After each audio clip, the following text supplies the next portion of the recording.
मेरठ की इस कोठी में धर्मेश पाठक, उनकी बीवी मीरा और बेटे सोनू को शिफ्ट हुए 2 ही दिन हुए थे। धर्मेश को देर रात एक आवाज सुनाई दी। उसने अपनी पत्नी मीरा से पूछा कि क्या उसे कोई आवाज सुनाई दे रही है। मीरा ने बहुत कोशिश की पर उसे कोई आवाज सुनाई नहीं दे रही थी। धर्मेश को कौवों की आवाज एकदम साफ सुनाई दे रही थी, जो धीरे धीरे तेज होती जा रही थी। धर्मेश ने घर के इधर उधर अगल बगल सब जगह देखा, पर उसे रात के उस अंधेरे में कुछ नजर नहीं आ रहा था। बस सुनाई दे रही थी तो कौवों की आवाज। वो आवाजें काफी देर तक आती रही, पर इस बार धर्मेश ने उन सब से अपना ध्यान हटाया और सोने को चला गया।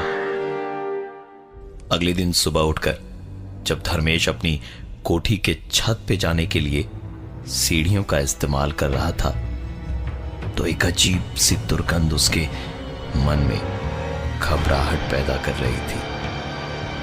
छत पर पहुंचकर उसने जो कुछ भी देखा, वो देख धर्मेश के पैर जमीन से ही जम गए। पूरी छत पर कौवे ही कौवे मरे पड़े थे।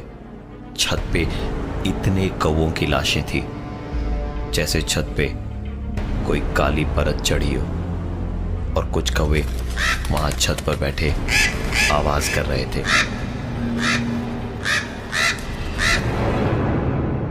धर्मेश एक सीधा साधा ऊपर वाले से डरने वाला इंसान था।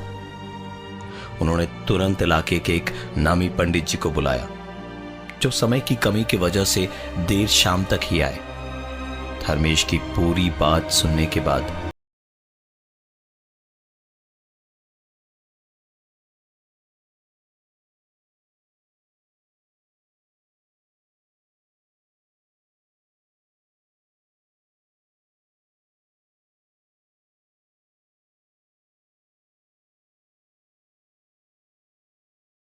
आपके घर से कचरा फेंका गया है बगल वाली कोठी में, और उसी कारण कोई आपकी इस कोठी में आया है, क्योंकि आपने किसी के रहने के स्थान को गंदा किया है। जवाब में धर्मेश ने कहा, पर वो कोठी तो सालों से बंद है, वहां कोई नहीं रहता।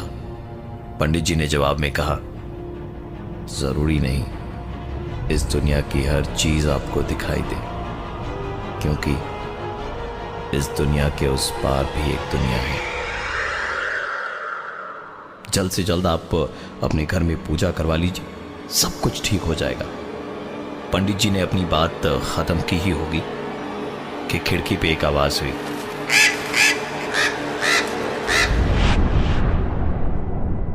धर्मेश समझ गया था कि देर करने में खतरा है। वो तुरंत बाजार गया और अगले दिन होने वाली पूजा के लिए सारा सामान वगैरह खरीद कर लौटते लौटते अंधेरा घिरने लगा था। धर्मेश जल्दी जल्दी घर की तरफ चलते जा रहा था, और घर में घुसने से ठीक पहले घर के दरवाजे पर 3-4 कौवे आकर गिरे और छटपटाने लगे। धर्मेश घर में आया और सारा सामान रखकर जल्दी जल्दी मीरा और अपने बेटे सोनू को चिल्ला चिल्ला के बुलाने लगा। मीरा दौड़ी दौड़ी आई, लेकिन सोनू नहीं। मीरा को पूरी बात बताते बताते अचानक धर्मेश को खटका लगा कि सोनू कहां है। सोनू को बहुत ढूंढा गया, लेकिन जब अड़ोस पड़ोस और दोस्तों के घर खोजने के बाद भी वो नहीं मिला, तो सीधे पुलिस को रिपोर्ट लिखाई गई। मीरा का रो रो कर बहुत बुरा हाल था। धर्मेश भी परेशान था, कुछ समझ नहीं आ रहा था क्या करे, कहां जाए। खिड़की पे बैठा धर्मेश अपनी किस्मत को कोस रहा था कि बगल की कोठी से एक आवाज आई। धर्मेश ने अपने घर की खिड़की से बाहर देखा तो कुछ नहीं दिखा, लेकिन आवाज अब भी आ रही थी। टॉर्च जलाकर गौर से देखा सोनू के चिल्लाने की आवाज के साथ साथ पड़ोस वाली कोठी में सोनू एक कमरे में बंद दिखाई दिया। सोनू के इस कदर चिल्लाने की आवाजें सुनकर ही धर्मेश की आंख खुली। आंख खुली तो वो पसीने से तरबतर था।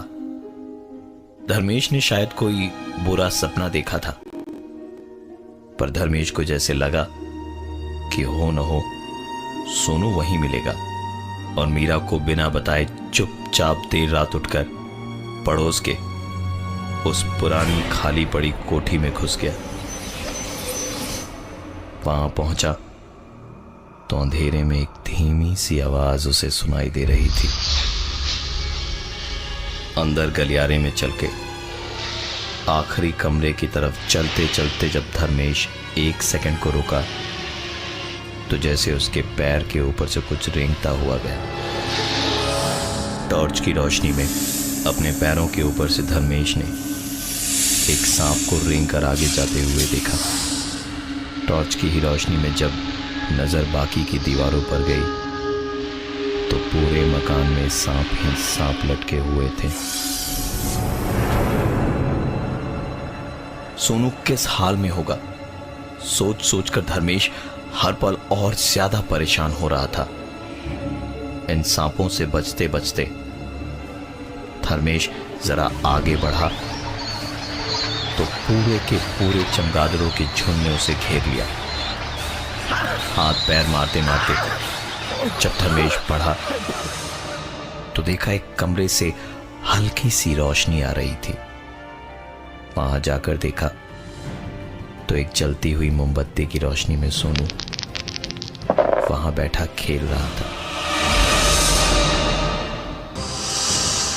सोनू ने पासा फेंका और पलट के धर्मेश को मुस्कुरा के देखते हुए बोला, आओ धर्मेश, बस एक चाल और।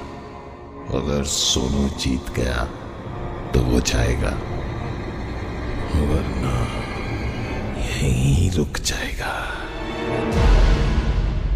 धर्मेश चुपचाप खड़ा देख रहा था, क्योंकि यह ना तो सोनू की आवाज थी और ना ही सोनू की आंखें। सोनू ने अपनी चाल चली और उसके बाद वहां से उठकर बाहर की ओर जाने लगा। धर्मेश उसे रोकना चाहता था, लेकिन उसके गले से ना तो आवाज निकल रही थी और ना ही धर्मेश अपनी जगह से हिल पा रहा था। धर्मेश समझ चुका था कि सोनू के बदले अब उसे वहां रुकना पड़ेगा। सोनू धर्मेश की आंखों के सामने चलते चलते बाहर निकला और अपने घर पहुंच गया। सोनू को देख सबके चेहरे पर एक चमक आ गई, पर सोनू एकदम चुपचाप था। सुबह तक घर में रात की मची अफरा तफरी और ज्यादा बढ़ गई, क्योंकि अब धर्मेश की खोज शुरू हुई। सोनू ने बस इशारे से बताया कि धर्मेश बगल वाली कोठी में है। सब लोग पड़ोस वाली कोठी में गए और हर एक कोने को छान मारा, लेकिन इतनी बड़ी कोठी में उन्हें कहीं भी धर्मेश नहीं मिला।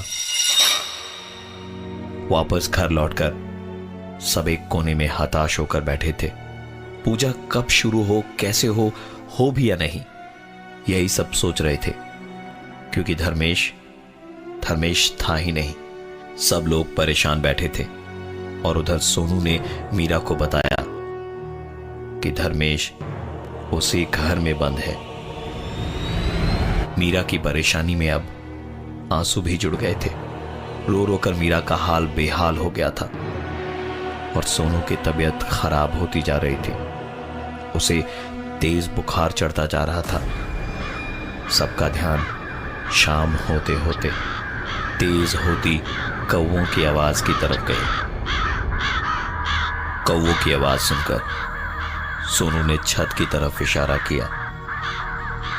कौवों की आती उस आवाज का पीछा करते करते सब लोग छत पे पहुंचे तो सबका मुंह खुला का खुला रह गया। छत पर धर्मेश पड़ा हुआ था और कौवे उसको नोच खसोट रहे थे और धर्मेश पूरी तरह जख्मी होने के बावजूद भी पागलों की तरह हंस रहा था।